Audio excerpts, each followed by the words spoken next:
राधे राधे भक्तों। तो आज हम बृहस्पतिवार व्रत कथा सुनाएंगे आपको। इसे ध्यानपूर्वक सुनो। इससे रुके हुए काम, सारी मनोकामनाएं, पुत्र की प्राप्ति, धन की प्राप्ति होती है। तो इसको ज़रूर ध्यान से सुने। तो मैं व्रत की कथा स्टार्ट करती हूँ। प्राचीन काल में एक ब्राह्मण रहता था। वह बहुत निर्धन था। उसके कोई संतान नहीं थी। उसकी स्त्री बहुत मलिनता के साथ रहती थी। वह स्नान न करती, किसी देवता का पूजन न करती। इससे ब्राह्मण देवता बड़े दुखी थे। बेचारे बहुत कुछ कहते, किंतु उसका कुछ परिणाम नहीं निकला। भगवान की कृपा से ब्राह्मण की स्त्री की कन्या रूपी व्रत में पैदा हुआ। कन्या बड़ी होने पर प्रातः स्नान करके विष्णु भगवान का जाप, बृहस्पतिवार की व्रत करने लगी। अपने पूजन पाठ को समाप्त करके विद्यालय जाती, जो अपनी मुट्ठी में जौ भर के ले जाती और पाठशाला के मार्ग में डालती जाती। तब ये जो स्वर्ण के जौ हो जाते, लौटते समय उनको बीन कर घर ले आती। एक दिन वह बालिका सूप में उस जौ को साफ कर रही थी। साफ करते करते उसके पिता ने देख लिया। उन्होंने कहा, हे बेटी, सोने के जौ के लिए सोने का सूप चाहिए। दूसरे दिन बृहस्पतिवार था। उस कन्या ने व्रत रखा और बृहस्पति देव से प्रार्थना करके कहा, मैंने आपकी पूजा सच्चे मन से की है, तो मेरे लिए सोने का सूप दे दो। बृहस्पतिवार ने उसकी प्रार्थना स्वीकार कर ली। रोजाना की तरह वह कन्या जौ फैलाती हुई जाने लगी। जब लौट कर जौ बीन रही थी तो बृहस्पति देव की कृपा से सोने का सूप मिला। उसे वह घर ले आई और उसने उसमें जो साफ करने लगी, परंतु उसकी माँ का वही ढंग रहा।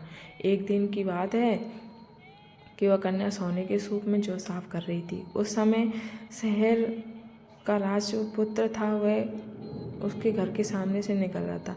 उसने कन्या के इस रूप को कार्य करते हुए देखा तो वह मोहित हो गया तथा उसने घर आकर भोजन तथा जल त्याग कर उदास होकर लेट गया। राजा को इस बात का पता लगा तो उसने प्रधानमंत्री के साथ उसके पास गए और बोले, हे बेटा, तुम्हें किस बात का कष्ट है? किसी ने अपमान किया है अथवा और कारण है, सो कहो, मैं वही कार्य करूँगा जिससे तुम्हें प्रसन्नता हो। अपने पिता की राजकुमार ने बातें सुनी तो वह बोला, मुझे आपकी कृपा से कोई कष्ट नहीं है, कोई दुख नहीं है, ना ही मेरा किसी ने अपमान किया है, परंतु मैं उस लड़की से विवाह करना चाहता हूँ जो सोने के सूप में जौ साफ करती थी। यह सुनकर राजा आश्चर्य में पड़ गए और बोले, हे बेटा, इस तरह की कन्या का पता तुम ही लगाओ, मैं उसके साथ तेरा विवाह अवश्य करूँगा। राजकुमार ने उस लड़की के घर का पता बतलाया।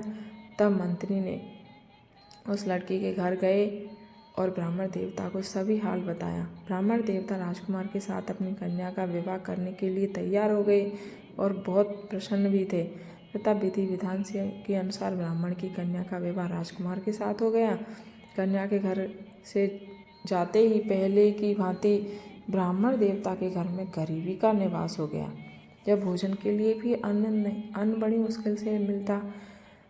एक दिन दुखी होकर ब्राह्मण देवता अपनी पुत्री के पास गए। बेटी ने पिता को दुखी अवस्था में देखा और माँ का हाल पूछा। तब ब्राह्मण ने सभी हाल कहा। कन्या ने बहुत सा धन देकर अपने पिता को विदा कर दिया। इस तरह ब्राह्मण को कुछ समय सुखपूर्वक व्यतीत हुए। कुछ दिन बाद फिर वही हाल हो गया। ब्राह्मण फिर अपनी कन्या के वहाँ गए और सारा हाल कहा तो लड़की बोली, ये पिताजी, आप माताजी को यहाँ ले लाओ, मैं उसे विधि बता दूंगी जिससे गरीबी दूर हो जाए। वह ब्राह्मण देवता अपनी स्त्री को साथ लेकर पहुँचे तो अपनी माँ को समझाने लगी, हे माँ, तुम प्रातःकाल प्रथम स्नान आदि करके विष्णु भगवान का पूजन करो तो सब दरिद्रता दूर हो जाएगी।